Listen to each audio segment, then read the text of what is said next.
Dans le cadre de ce tutoriel, nous vous proposons d'évoquer le tabagisme chez la femme enceinte. En soin premier, nous sommes souvent confrontés à cette situation. Il s'agit d'abord de comprendre les croyances et attitudes des futures mères pour mieux y répondre, puis de pouvoir agir de façon simple. Quand je serai enceinte, j'arrêterai de fumer. Nous avons tous entendu cette phrase. Mais est-ce si simple? En 2010, 30% des femmes fumaient juste avant leur grossesse et 17% des femmes enceintes fumaient toujours au troisième trimestre de leur grossesse. Il s'agissait du taux le plus élevé en Europe. En 2016, d'après l'enquête nationale périnatale la plus récente, 30% des femmes enceintes interrogées fumaient juste avant leur grossesse et 16,6% des femmes enceintes fumaient toujours au troisième trimestre de leur grossesse. Les choses semblent figées. S'arrêter de fumer n'est donc pas si facile, même en supposant que la valeur de protéger le bébé est forte pour une femme enceinte. Ainsi, la femme peut avoir d'autres priorités où l'arrêt du tabac lui paraît trop compliqué pour elle. Cet arrêt doit donc être préparé dès le désir de grossesse, car il peut prendre du temps. Je sais que le risque est que mon bébé soit plus petit. La plupart des femmes enceintes le savent, mais les risques sont bien plus étendus. Au-delà du simple retard de croissance intra-utérin, avec un faible poids de naissance, l'impact sur le développement cérébral, et donc les capacités cognitives, est peut-être moins connu. On doit aussi tenir compte du risque accru d'hématome rétroplacentaire, de placenta prévia ou de rupture prématurée des membranes. Le risque d'avoir recours à une césarienne est ainsi plus important. Bien que rares, des malformations peuvent mener à des avortements spontanés, dès le début de grossesse. Enfin, le tabagisme majore la probabilité de survenue des grossesses extra-utérines. Bien sûr, il s'agit d'un risque statistique, et les femmes vont se rassurer avec les multitudes d'enfants nés sans problème de mères fumeuses. On n'aura pas la perfection de leur dire que des conséquences peuvent apparaître bien après la naissance, mais on le gardera à l'esprit. Après la naissance, je ne fumerai pas devant lui. En effet, la grande majorité des fumeurs savent que le tabagisme passif est délétère pour l'entourage, particulièrement pour les enfants en bas âge. Il est pourvoyeur de pathologies infectieuses respiratoires et ORL à répétition. Mais, et ceci est moins connu, l'impact du tabagisme subi durant la période fœtale se poursuit jusqu'à l'âge adulte. On doit citer tout d'abord l'augmentation d'incidence de mort subite du nourrisson et des cancers de l'enfant, leucémie, lymphome, puis plus tard une fréquence accrue de l'asthme ou de l'hypertension ou encore du diabète de type 2. On décrit également, de plus en plus, des troubles neurodéveloppementaux et psychiatriques, troubles de déficit de l'attention et hyperactivité, et difficultés d'apprentissage, des troubles psychiatriques avec à minima l'anxiété et la dépression, ainsi qu'une vulnérabilité ultérieure, dès l'adolescence, aux addictions de tout type, avec ou sans substance. Il vaut mieux garder quelques cigarettes par jour que d'être stressé. Voilà bien une idée qui a la vie dure. Qu'en est-il en réalité? Tout d'abord, la diminution du nombre de cigarettes est inefficace. En effet, les quantités quotidiennes inhalées de nicotine, oxyde de carbone et autres toxiques sont peu réduites. Ceci est lié au phénomène de titration. Il s'agit de la modification, souvent inconsciente, de la façon de fumer, qui vise à maintenir sur la journée le taux de nicotine inhalé par des bouffées plus longues, plus fréquentes, plus profondes. Par là même, le niveau d'oxyde de carbone et des autres toxiques de la fumée sont maintenus et impactent toujours le fœtus. Ensuite, et surtout, on sait que le tabac ajoute du stress, puisque la nicotine fait sécréter de l'adrénaline par les surrénales. L'adrénaline est également directement anxiogène au niveau cérébral. De plus, la culpabilité plus ou moins consciente de la future maman accroît forcément cet état. La sensation de détente provient en fait des propriétés myorelaxantes de la nicotine et des moments de pause octroyés par la consommation de la cigarette.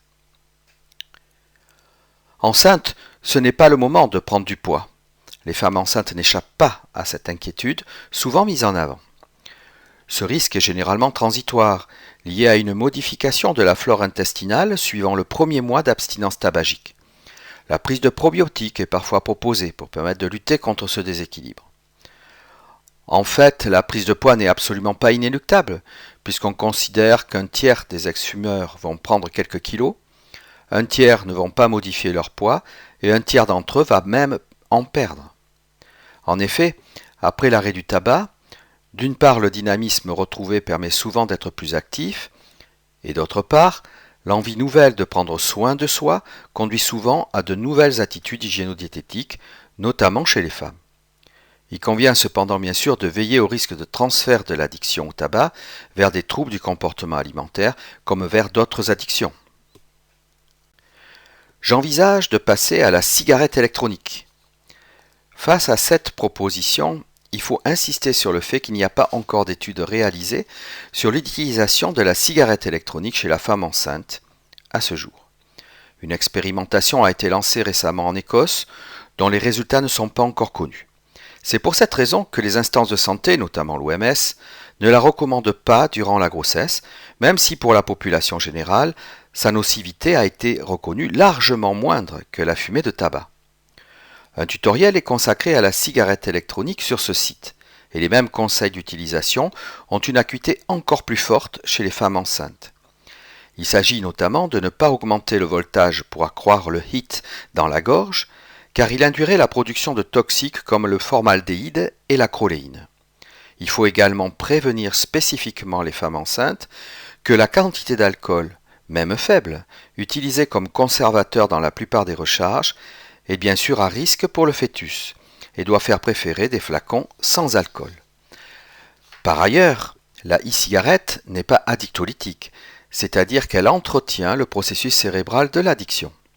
En effet, la nicotine inhalée, par sa voie d'absorption, continue de stimuler les récepteurs dopaminergiques, tout comme la cigarette fumée.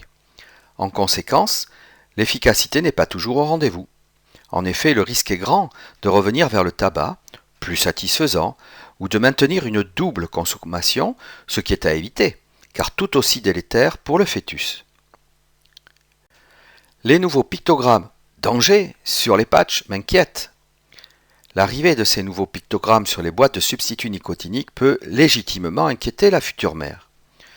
Provoquée par l'affaire de la dépakine, cette nouvelle réglementation concerne désormais pour la femme enceinte la plupart des médicaments.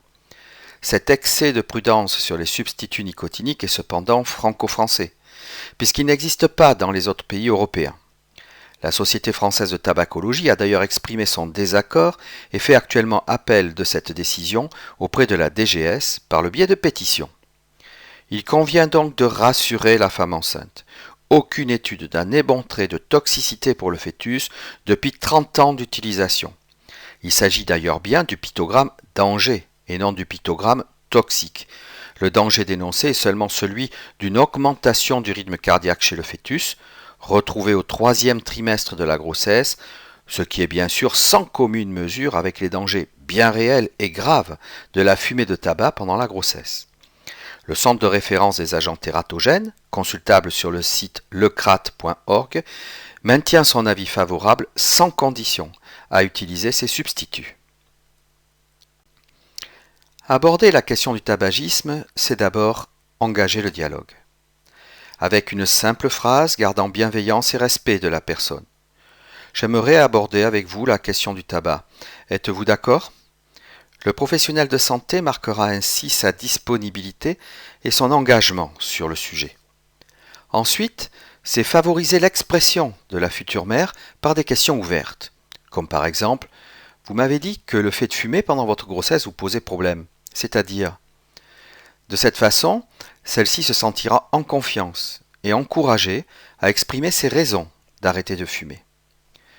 Le professionnel de santé pourra aider la future mère à travailler sur son ambivalence, positionnement habituel face à tout changement, en proposant « Voulez-vous que nous réfléchissions ensemble sur vos questionnements, vos craintes face à l'arrêt du tabac ? Nous avons vu précédemment la plupart de ceux-ci, et les éléments pouvant être contributifs dans cet échange. » Il faut avant tout informer la femme enceinte qui continue de fumer. L'addiction est une véritable maladie chronique, caractérisée par la perte de contrôle de la consommation. La future mère poursuit son tabagisme malgré elle. Il est important de lui expliquer pour ne pas accroître la culpabilité éprouvée. Ce dysfonctionnement est commun à tous les comportements d'usage addictif: tabac, cannabis, alcool, troubles des conduites alimentaires. Il faut donc, dès l'abord de la question, ouvrir le dialogue sur les autres consommations éventuelles, en particulier l'alcool, particulièrement pathogène durant la grossesse. Dans les cas complexes de polyconsommation, il sera opportun d'orienter vers les ressources en addictologie. Pour cela, nous avons développé l'annuaire addictoclick.com à votre disposition en lien sur ce site. L'accompagnement par un professionnel consiste à soutenir par des traitements adaptés, notamment les substituts nicotiniques, et aider par des techniques simples à faire face au craving, cette envie involontaire mais envahissante, voire irrépressible, de fumer. Cet accompagnement doit idéalement être répété dans le temps, même si les entretiens successifs peuvent rester de courte durée. Il s'agit aussi de faire régulièrement le point sur les autres comportements d'usage le cas échéant. En effet, même en présence d'un craving, la personne aura tendance à ne pas refumer jusqu'à une nouvelle rencontre, si celle-ci est proche dans le temps. La prescription de traitements addictolytiques est souvent nécessaire et leur maniement doit être bien connu.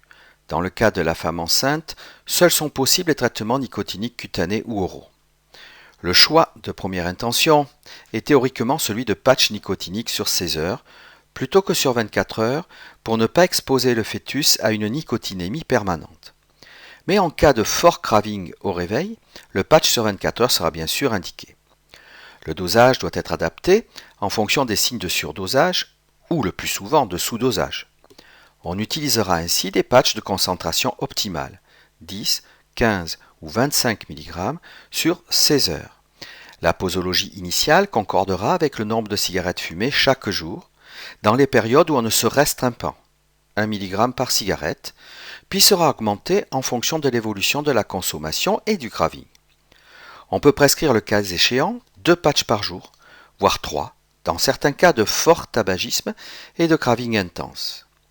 On peut adjoindre transitoirement des formes orales, en fonction des pics identifiés de craving, notamment le matin au réveil.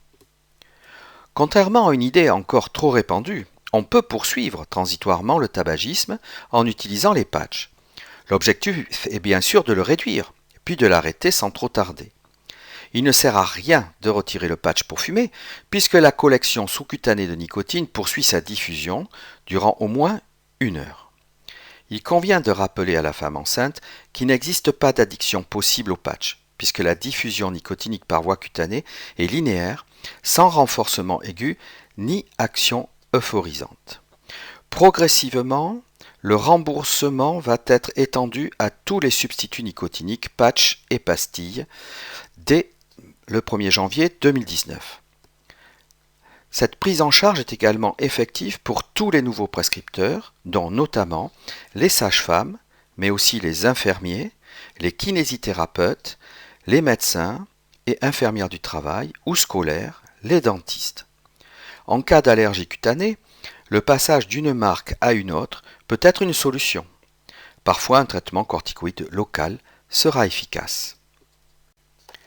Il s'agit aussi d'aider la femme enceinte à gérer son craving, c'est-à-dire d'abord prendre conscience que celui-ci ne dure généralement que quelques minutes et qu'il est d'autant plus court et revient d'autant plus rarement que le traitement de substitution est suffisamment dosé.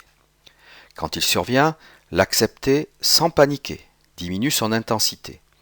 Il est utile de noter sur un agenda les heures, l'intensité et la durée des épisodes de craving. Pour des intensités modérées, changer d'occupation ou réaliser quelques inspirations profondes ou encore boire un grand verre d'eau peuvent suffire. Il est préférable d'éviter ou d'anticiper les situations déclenchant un fort craving, au moins au début. Dans tous les cas, il s'agit de se donner des objectifs réalisables. Proposer à la personne de progresser par petits pas, par exemple en lui proposant d'expérimenter l'abstinence sur 24 heures. Elle peut également choisir d'arrêter sa consommation progressivement sur 1 ou 2 semaines, y compris sous patch.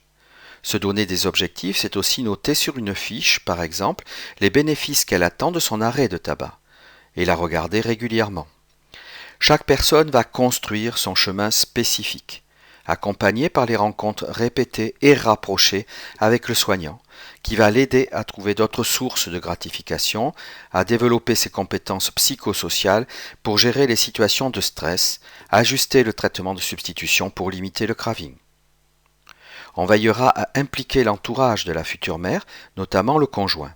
Il sera utile de l'informer sur tous les enjeux de la prise en charge de l'addiction et de s'assurer du soutien qu'il peut apporter. S'il est lui-même fumeur, il sera important de l'aider à trouver la motivation de s'engager dans la même démarche d'arrêt du tabac. Bien sûr, on ne va pas oublier le site Tabac Info Service qui peut être très utile, ainsi que l'annuaire en ligne addictoclick.com pour trouver les ressources pour les cas les plus complexes.